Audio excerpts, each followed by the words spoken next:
आपके भोजन में शक्ति है, श्रावक के मन में। अपने परिवार के भोजन हाथ का करोगे, उसमें राग भरा है। खाने के बाद कहते ना, जैसा खावे अन्न,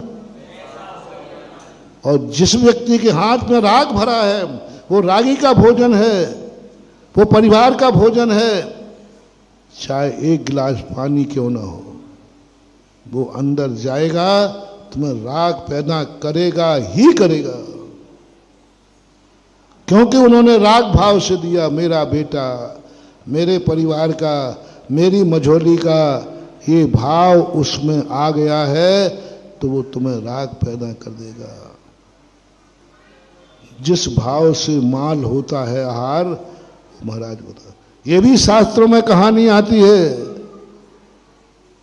एक व्यक्ति ने चोरी का माल था उसका, 2 नंबर जो भी चोरी का था, वो चौका लगाया, आहार दिया। इतने जल्दी प्रभाव, आहार लेते लेते महाराज के चोरी के भाव हो गए। वहां सोने का कटोरा रखा था और वो कटोरा महाराज ने कमंडल में रख लिया, चोरी का भाव आ गया। कोई मतलब नहीं था। दूसरे दिन जब वे सोच गए, तुम्हारा माल निकला, जो तुमने चोरी का माल दिया था, ओहो मैंने क्या पाप कर डाला, ये क्या कर डाला मैंने। और उस श्रावक के घर पहुंच गए, बोले भैया ये कल मैं तुम्हारा कटोरा ले गया था। बोले महाराज जी ले गए तो वापस काहे लाए, ले ही जाते, तुम पे कोई शक तो करने वाला, और नहीं चाहिएगा तो ले क्यों गए थे। उन्होंने कहा भैया बैठ, वही कहानी पूछने आया हूं। कल जो तूने आहार कराया था वो कहाँ का था, कैसा था। वो जो भोजन था वो चोरी का था। चोरी कई प्रकार की होती है। बचा करके व्यापार में, कंट्रोल की दुकान की चोरी, चोरी के माल को खरीदना, ये सब चोरी में आता है। तूने खिलाया, मेरा भाव हो गया, अभी मैं सोच करके आया हूं, तेरा माल निकल गया तो भाव सुधर गए। ये कहानी पढ़कर दंग। आपने महाभारत देखा होगा, जब ताजश्री सरसैया पर लेटे हैं,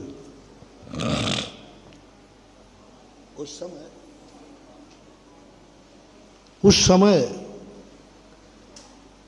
संबोधन कर रहे हैं। पांडव द्रौपदी पहुंची तो संबोधन कर रहे थे, सत्य क्या है, धर्म क्या है।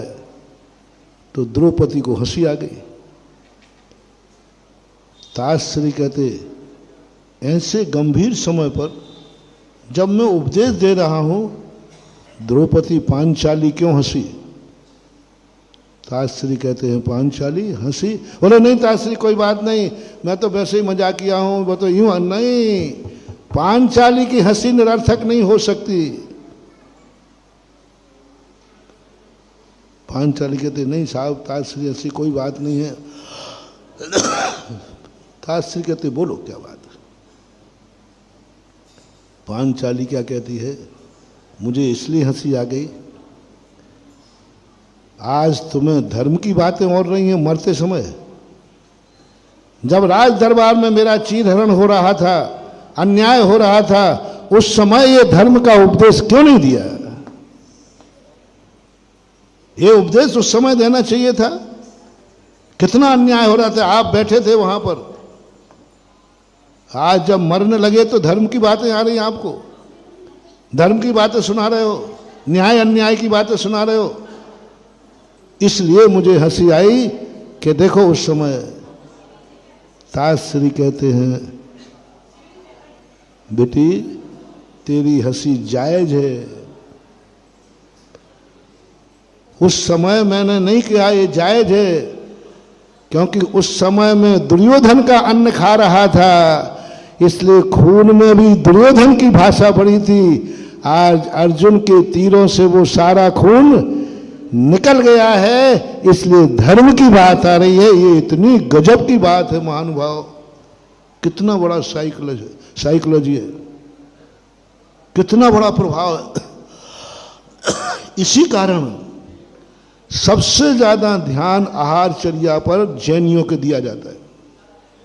किसी भी दर्शन में भोजन पे इतनी चर्चा नहीं है जितनी जैन दर्शन पे भोजन पे चर्चा है। चाहे आपका हो, चाहे भोजन कैसा हो, शुद्धि। आप बताओ, संसार में किसी साधु को आहार कराना इतना कठिन है क्या? सबसे ज्यादा कठिन किसको है? दिगंबर मुनि को अन्न से है ही नहीं कुछ, कितनी परेशानी। और आपको भी कितना, कोई दर्शनकार में नहीं लिखा क्या खाना चाहिए क्या नहीं खाना चाहिए, क्या भक्ष है क्या भक्ष है, सब खाओ पियो मस्त रहो। जैन दर्शन में एक एक सब्जी का नाम लिखा, बैगन नहीं खाना, हो तत्ता है, ये अभक्ष है। अब बताओ भैया वो सब्जी है कि नहीं? कौन से दर्शन में बैगन को मना किया? फूल गोभी मत खाना, आलू मत खाना, प्याज मत खाना। ये सब खाने पर इतनी चर्चा क्यों?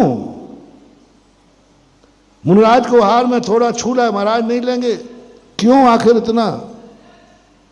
जब ये प्रसंग जब पढ़ते हैं, मैं उस समय दुर्योधन का अन्न खा रहा था, उसका खून मेरे शरीर में निकल गया, यानी अन्न का ये प्रभाव पड़ता है। इसलिए दिगंबर जैन मुनि हर किसी के हाथ का आहार नहीं लेता। पेट तो भरना है तो कैसे ही भर लो, लेकिन पेट नहीं भरना है, पेट भर करके साधना भी करना है। यदि अशुद्ध व्यक्ति के हाथ से लेंगे तो अशुद्ध भाव आएगा, अभक्ष खाने वाले के हाथ से लेंगे तो अभक्ष का भाव आएगा, रागी के हाथ का लेंगे तो राग भाव आएगा। आएगा नियम से। ये शास्त्रों के उदाहरण से प्रमाण दे रहा हूं मैं। मन का उदाहरण दे दिया, कानों का उदाहरण दे दिया, आंखों का उदाहरण दे दिया, आज भोजन का उदाहरण दिया। इसलिए त्यागी वृत्ति बनते समय 5 साल तक आप कंट्रोल कर सको कि हम अपने साधु को, गृह त्यागी को हम कुछ भी नहीं देंगे, कहीं उस अंश में राग न चला जाए, मेरे गृह त्यागी को मेरे प्रति राग न जाग जाए। क्यों भाई, ये महाराज को आहार दे दो ना, ये तो तुम्हारे मझोली के हैं, ये तो तुम्हारा बेटा है। ज्ञानी कहेगा नहीं दूंगा मैं, दूसरे महाराज को दे आएगा। क्यों? क्योंकि मेरा अभी राग गया नहीं, मेरा अभी, मेरे मन में राग भाव है और मैं राग भाव से दूंगी, और मेरे बेटे को राग जाग गया तो सारा उसकी साधना व्यर्थ हो जाएगी। इसलिए मैं नहीं दे सकती हूं, क्योंकि मेरे मन में राग है। जय जिनेंद्र। अगर आपको मेरी वीडियो अच्छी लगती है तो प्लीज़ मेरे चैनल को सब्सक्राइब करिए, लाइक करिए, शेयर करिए। इसी तरह से अपना प्यार मुझे देते रहिए।